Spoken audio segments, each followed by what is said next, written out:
Persistence Protocol, breaking 50,000 years of galactic testing and false evolution. Captain Elena Rodriguez stared at the massive metal structure floating in the void through the bridge windows of the research vessel Endurance. The artifact was perfectly spherical, nearly a kilometer in diameter, its surface covered in geometric patterns that seemed to shift and move when she wasn't looking directly at them. Strange purple energy coursed through channels carved into its hull, pulsing with a rhythm that reminded her uncomfortably of a heartbeat. "Scans are showing incredible energy readings," reported Dr. Michael Chen from the science station, his voice tight with excitement and concern.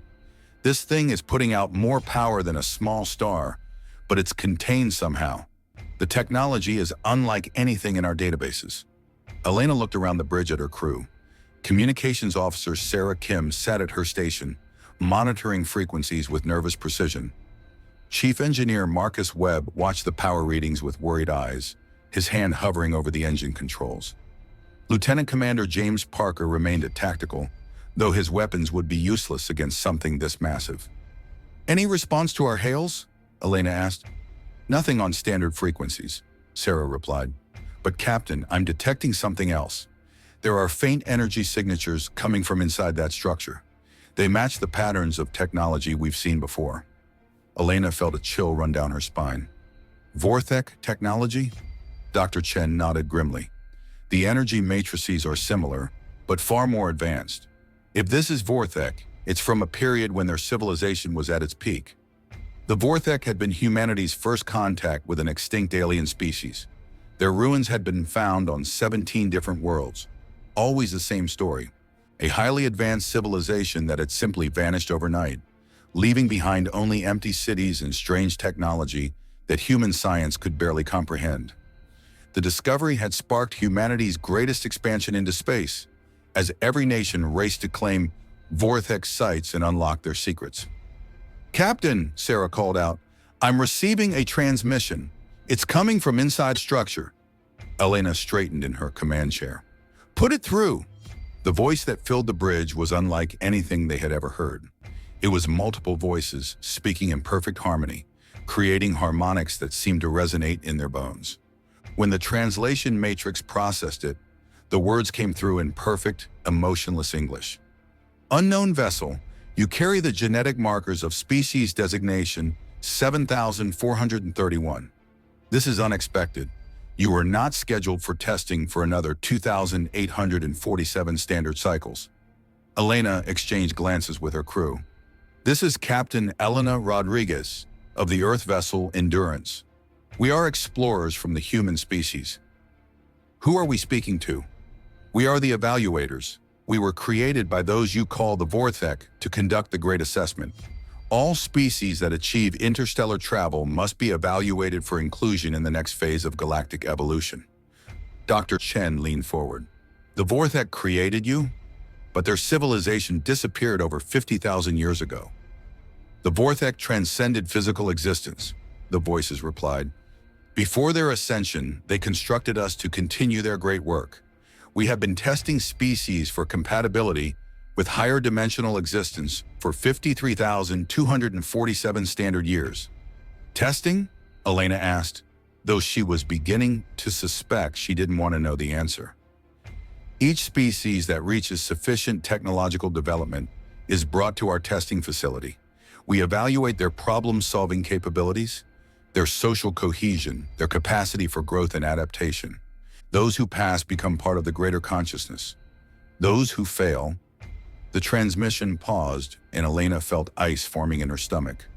"Those who fail are eliminated to prevent contamination of the galactic gene pool." Lieutenant Commander Parker spoke up from tactical. "Eliminated? You mean murdered?" "We prefer the term pruning," the evaluators replied. "A garden removes diseased plants to protect the healthy ones. This is the same principle applied to biological evolution on a galactic scale." Elena stood up slowly. "And how many species have you pruned?" 17,463 species have been evaluated. Of these, 9 have proven suitable for ascension. The remainder were recycled. The bridge fell silent except for the hum of life support systems. Elena felt the weight of that number settling on her crew.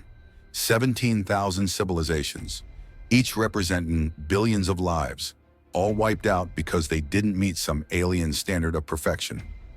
"What makes you think you have the right to judge entire species?" Dr. Chen asked, his voice shaking with anger. "We were given this responsibility by beings far superior to any current galactic civilization," the evaluators replied. "The Vorthek achieved understanding of existence itself before they moved beyond physical form. Their wisdom guides our actions." Marcus Webb looked up from his engineering console. "Captain, I'm detecting massive energy buildups throughout that structure. Whatever they're planning to do to us, it's starting." "Prepare for immediate departure," Elena ordered. But as she spoke, the Endurance shuddered and stopped moving. The stars visible through the bridge windows had stopped their drift. "Departure is not permitted until evaluation is complete," the evaluators announced. "Species 7431 will now be transported to testing facility Gamma 7 for comprehensive assessment." The world around them dissolved into light. Elena woke up on what appeared to be an observation deck overlooking a vast testing facility. Her crew was with her, all unconscious but breathing. As she helped them wake up, she took in their surroundings. They were in a transparent chamber suspended above a massive complex that stretched as far as the eye could see. The facility was filled with creatures from dozens of different species, all engaged in various activities that looked suspiciously like tests. Some were solving complex puzzles, others were navigating obstacle courses, and still others were engaged in what appeared to be combat scenarios. "Where are we?" Sarah Kim asked, rubbing her head as she sat up. "Testing facility Gamma 7, apparently," Elena replied. "Look at this place." As they watched, a group of tall, blue-skinned beings finished what appeared to be a mathematical challenge. A pleasant chime sounded, and they were teleported away in a flash of white light. Moments later, a different group of small, furry creatures failed to complete a similar puzzle in time. The light that took them away was red. "They're sorting species like livestock," James Parker said, his hand instinctively reaching for his sidearm, which was no longer there. "Greetings, species 7431. The harmonious voices of the evaluators spoke from speakers embedded in their chamber walls. "You will now begin the standard evaluation protocol. You have been selected as representative specimens of your kind. Your performance will determine the fate of your entire species." A doorway opened in their chamber, leading to a corridor lined with the same shifting geometric patterns they had seen on the sphere. Elena looked at her crew, seeing her own determination reflected in their faces. "Remember," she said quietly, "we're not just fighting for ourselves. We're fighting for every human being in the galaxy." They walked through the doorway together. The first test was simple enough. They found themselves in a large room with a complex mechanical puzzle in the center. The instructions were clear. Solve the puzzle in 30 minutes or face elimination. Elena watched as her crew immediately began working together, each applying their expertise to different aspects of the problem. Dr. Chen analyzed the mathematical relationships between the moving parts. Sarah Kim worked on deciphering the alien symbols that provided additional clues. Marcus Webb examined the mechanical components to understand how they function. James Parker coordinated their efforts, ensuring they worked efficiently as a team. Elena stepped back and observed not just the puzzle, but their surroundings. Something felt wrong about this test. It was too straightforward, too obvious. The evaluators had been testing species for over 50,000 years. They wouldn't use challenges that could be solved through simple technical competence. "Wait," she called out to her team. "Stop working on the puzzle." "Captain?" Marcus looked up in confusion. "We're making good progress. I think we can solve this." "That's exactly the problem," Elena replied. "Look around this room. Really look." Her crew paused and began examining their environment more carefully. Dr. Chen was the first to see it. There, he pointed to a section of the wall where the geometric patterns were different. "Those symbols, they're not decorative. They're part of the test." As they focused on the wall patterns instead of the central puzzle, the room suddenly shifted. The mechanical puzzle sank into the floor, replaced by a complex three-dimensional maze that filled the entire space. "Interesting," The evaluator's voices echoed through the chamber. Species 7431 demonstrates lateral thinking capabilities. This occurs in approximately 12% of tested civilizations. Please proceed to Navigation Challenge Level 2. They spent the next 6 hours moving through increasingly complex challenges. Each test seemed designed to evaluate a different aspect of their species' capabilities. Problem-solving, cooperation, creativity, adaptability, all were measured and quantified by their unseen observers. But Elena began to notice something disturbing. Between tests, they were allowed to observe other species undergoing evaluation. She watched as a civilization of brilliant crystalline beings solve mathematical problems that would have stumped humanity's greatest minds. They were eliminated for insufficient creative flexibility. A species of natural engineers who could manipulate matter at the molecular level failed for excessive individualism when they couldn't coordinate their efforts effectively enough to satisfy the evaluators. They're not looking for the best of each species, Elena realized during a brief rest period. They're looking for something specific, something that matches whatever the Vorthek became. Dr. Chen nodded grimly. I've been analyzing the patterns of who passes and who fails. The 9 species that achieved ascension all shared certain characteristics: perfect social unity, absolute logical thinking, complete emotional control. They're looking for perfection, Sarah added, but perfection as defined by a species that no longer exists. That's why they keep failing to find suitable candidates, Marcus said. They're trying to recreate the Vorthek instead of evaluating a species for their own potential. Elena felt pieces clicking into place in her mind. What if that's not a bug in their system? What if that's the point? Before anyone could ask what she meant, their chamber filled with the harmonic voices of the evaluators. Species 7431 will now proceed to the final evaluation phase. This test will determine your species' ultimate classification. They were transported to a vast arena filled with representatives from dozens of other species currently undergoing evaluation. Elena recognized some of them from their observations: the crystalline mathematicians, the matter-manipulating engineers, several others who had impressed her with their capabilities.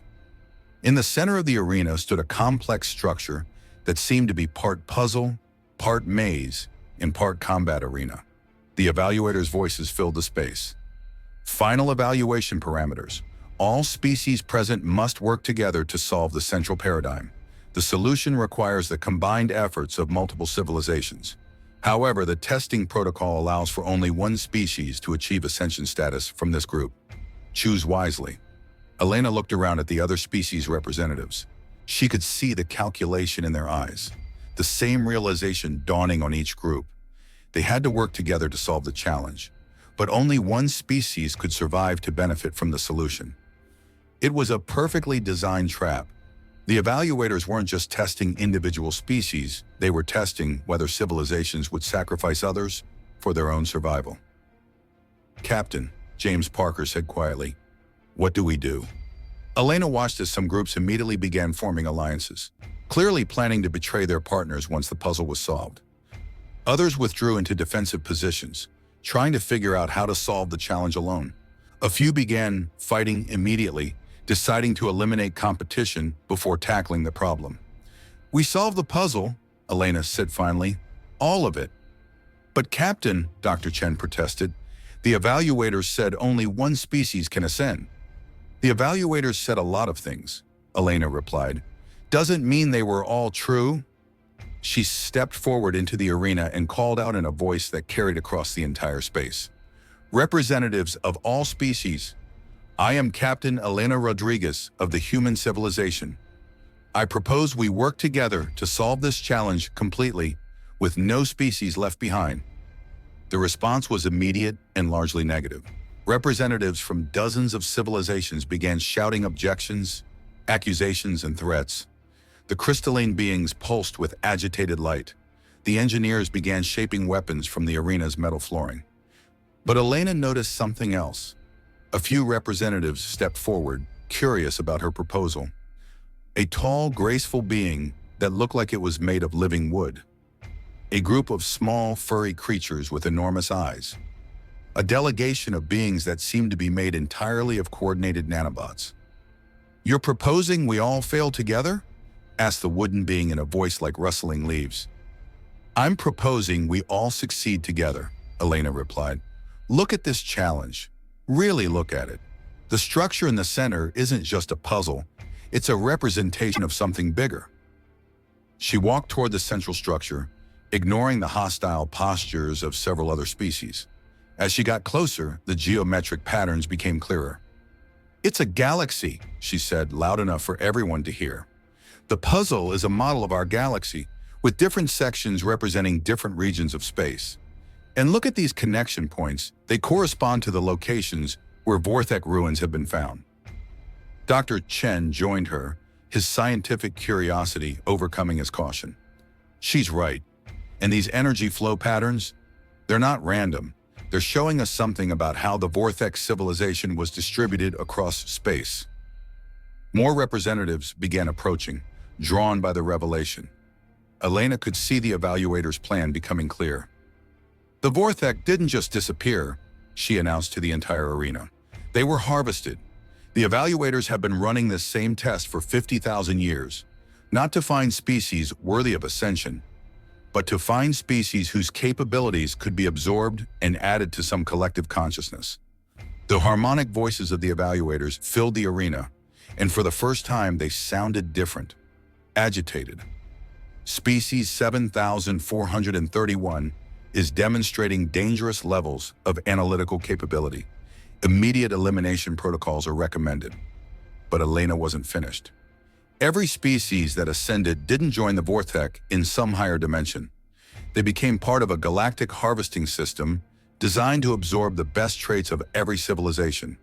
The evaluators aren't preserving galactic evolution. They're preventing it by consuming anything that might grow beyond their control. The arena erupted into chaos as representatives from different species began arguing, fighting, and trying to process this revelation. But Elena noticed that the most intelligent species, the ones who had been most likely to pass the evaluation, were listening carefully. "Rutino, so what do you propose?" asked the nanobotic collective in a voice like shifting sand. "We solved the puzzle as it was meant to be solved," Elena replied. "Not as a competition between species, but as a collaboration. Each of our civilizations has different strengths. The crystalline beings are natural mathematicians. The engineers can manipulate matter. The wooden beings understand organic systems. The nanobots can interface with technology." She gestured toward the central structure. "But the real solution isn't just solving the puzzle, it's understanding what the puzzle represents. This is a control system for the entire galactic evaluation network. If we work together, we can shut it down and free every civilization that's been trapped in this testing cycle." "And why should we trust you?" demanded one of the crystalline beings, its form flashing with suspicious orange light. "Because," Elena said simply, "we're humans. We specialize in taking impossible situations and making them work anyway.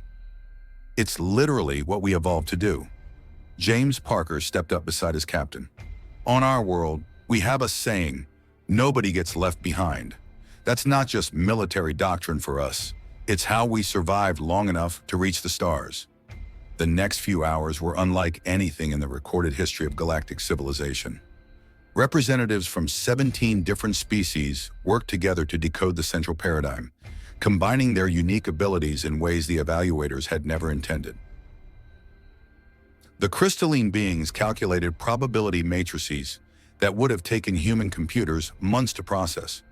The matter-manipulating engineers reshaped components of the puzzle to reveal hidden connections. The wooden beings identified organic patterns in the energy flows that pointed to biological control mechanisms. Elena coordinated the effort, but more importantly, she made sure every species understood their part in the larger plan. When disagreements arose, she mediated. When some groups wanted to take shortcuts that would disadvantage others, she insisted on solutions that worked for everyone. "This is unprecedented," the evaluators announced, their harmonic voices now clearly agitated. "Multi-species cooperation at this level has never been observed in 53,247 years of testing." "Maybe," Sarah Kim called out from where she was working with the Nanobotic Collective to interface with the control systems. That's because you never gave anyone a reason to cooperate before. The breakthrough came when Dr. Chen realized that the energy patterns in the puzzle weren't just showing vortex locations. They were showing the locations of all the testing facilities like the one they were in. Scattered across the galaxy, hidden spheres were continuing to harvest civilizations and add their capabilities to the collective consciousness that the evaluator served. There are hundreds of them, he announced. Thousands. Every species that achieved interstellar travel has been funneled into one of these testing facilities. Elena looked at the assembled representatives. We don't just shut down this facility, we shut down all of them. The final phase of solving the central paradigm required something the evaluators had never encountered.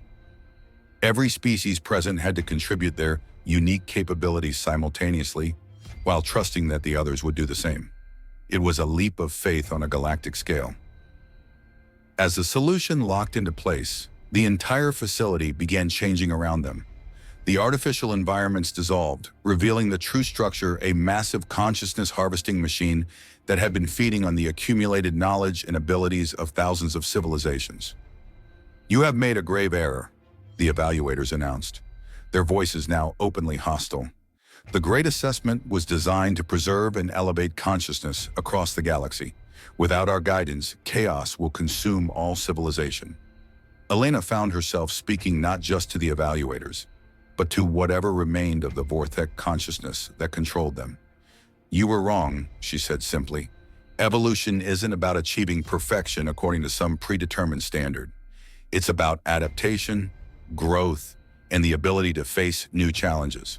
By harvesting other species instead of letting them develop naturally, you didn't preserve consciousness, you stunted it.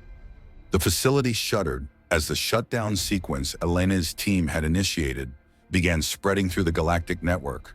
Across space, testing facilities that had operated for millennia began powering down, releasing trapped civilizations and returning harvested consciousness to their species of origin. The Nanobotic Collective will help coordinate communications between freed civilizations, the sandy voice announced. Our network spans multiple star systems. The engineers can help rebuild worlds that were damaged during harvesting, another representative added. And we can provide the mathematical frameworks for new forms of interspecies cooperation. The crystalline beings chimed in, their forms now glowing with excited golden light. Elena watched as the representatives from 17 different species began planning not just their survival, but their future cooperation. The humans had started something bigger than first contact. They had started the first truly cooperative galactic civilization. Species 7431, the evaluators' voices were fading as their control systems failed. You have doomed the galaxy to chaos and conflict. No, Elena replied, looking around at her new allies. We've given it a chance to grow. The evacuation from the failing testing facility took 12 hours. The Endurance had been stored in the facility's ship bay, along with vessels from every other species being tested. As they prepared to leave, Elena found herself in the ship's communications center with representatives from the 17 species that had worked together to solve the central paradigm. The hardest part is still ahead of us, she said. We've freed thousands of civilizations from the harvesting network, but most of them have been isolated for decades or centuries. Some may not even remember what they were before the testing began. The wooden being who had introduced himself as Threndar of Sylvani rustled thoughtfully. On our world, we have a concept, the Groot mind.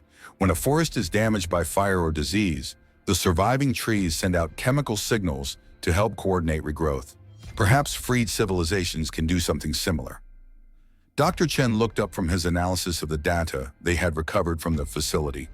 The evaluators kept extensive records of every species they tested. We have the locations of homeworlds, population data, technological capabilities, everything needed to coordinate relief efforts. Relief efforts coordinated by whom? Asked one of the crystalline beings, its form flickering with cautious orange light. How do we prevent this cooperative effort from becoming another form of galactic domination? Elena had been thinking about this problem since they first realized the scope of what they were attempting. "We don't create a galactic government," she said finally. "We create a galactic community. Each species maintains its sovereignty, but we establish protocols for mutual aid, resource sharing, and conflict resolution." Marcus Webb looked up from his engineering station. "Like the emergency response protocols we use on Earth. No single authority controls everything, but everyone agrees to help when disasters strike." "The humans have experience with this model?" asked the Nanobotic Collective. "Our species spent most of its history learning how to cooperate despite fundamental differences," Sarah Kim replied. "We had to figure out how to work together, or we would have destroyed ourselves before we ever reached space." Over the next several days, as they traveled toward the nearest inhabited system, the framework for what would become known as the Galactic Cooperative began to take shape. Each species would contribute according to their abilities and needs. The crystalline beings would provide computational support. The engineers would handle infrastructure projects. The Sylvani would manage ecological restoration efforts. And the humans would do what they did best: make sure everyone stayed connected and nobody got left behind.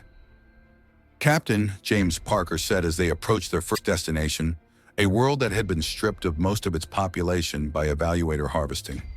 "We're receiving a transmission from the surface. There are survivors down there." Elena smiled. "Put them through."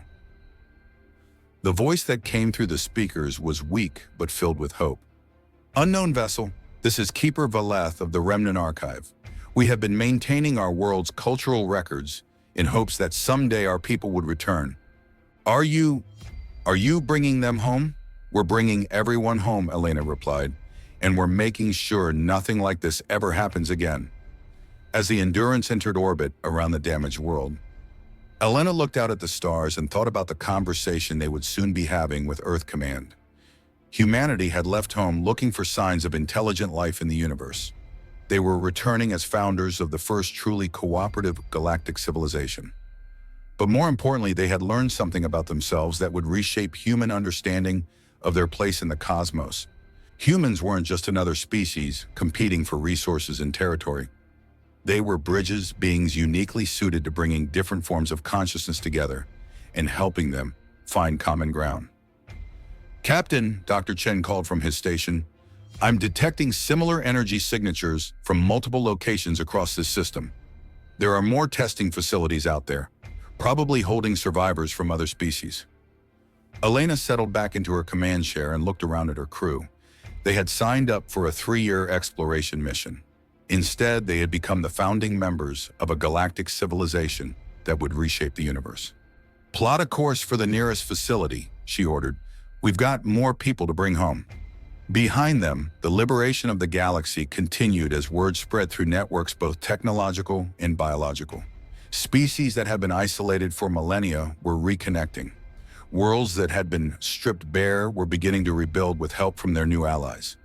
And on thousands of planets across the galaxy, children of dozens of different species were growing up in a universe where cooperation was stronger than competition, where diversity was valued over conformity, and where the greatest strength wasn't the ability to dominate others, but the willingness to help them thrive. The evaluators had been wrong about evolution. It wasn't about achieving some perfect final form. It was about adaptation, growth, and the endless potential that emerged when different forms of consciousness worked together toward common goals. 6 months later, Captain Elena Rodriguez stood before the Galactic Cooperative Council on the reclaimed world of New Vorthek, formerly the evaluator's primary consciousness harvesting facility, now transformed into the headquarters for interspecies cooperation. Representatives from over 400 liberated civilizations filled the Great Hall, each delegation contributing their unique perspectives to the ongoing work of building a truly cooperative galactic society. The Persistence Protocol has been successfully implemented across all former testing sites, Elena reported to the Assembly. No civilization that wishes to remain independent will be forced into compliance with any galactic standard. But for those who choose to participate, we offer mutual aid, resource sharing, and protection against any future threats. The crystalline beings pulsed with warm golden light, their way of expressing approval. The Sylvani rustled their agreement. The nanobotic collective generated a harmony of supportive tones. "And the humans?" asked Threndar, his wooden features showing what Elena had learned to recognize as humor. "What role will your species take in this new galactic order?" Elena smiled, looking out at the assembled representatives of hundreds of civilizations, each one unique, each one valuable, each one free to chart its own course among the stars. "The same role we've always taken," she said. "We'll be the ones making sure nobody gets left behind." The applause that followed in hundreds of different forms, from dozens of species, echoed through the hall and out into space, carrying with it a simple message that would reshape the galaxy. And cooperation was not just possible between different species. It was the key to unlocking the true potential of consciousness itself. And somewhere in the vast network of space, new civilizations achieving interstellar travel for the first time would find not predators or judges waiting for them, but friends ready to help them take their next steps into a universe full of infinite possibilities. The great assessment was over. The great cooperation had begun. End of the Persistence Protocol. Author's note: this story explores the classic HFY theme of humans as uniquely cooperative beings who refuse to abandon others, even when it would be strategically advantageous to do so. Unlike species that achieve greatness through individual excellence or technological superiority, humans succeed by bringing out the best in others and building bridges between different forms of consciousness. The Persistence Protocol refers both to humanity's refusal to give up on seemingly impossible situations and to their commitment to ensuring that all forms of intelligent life have the opportunity to persist and thrive in the universe.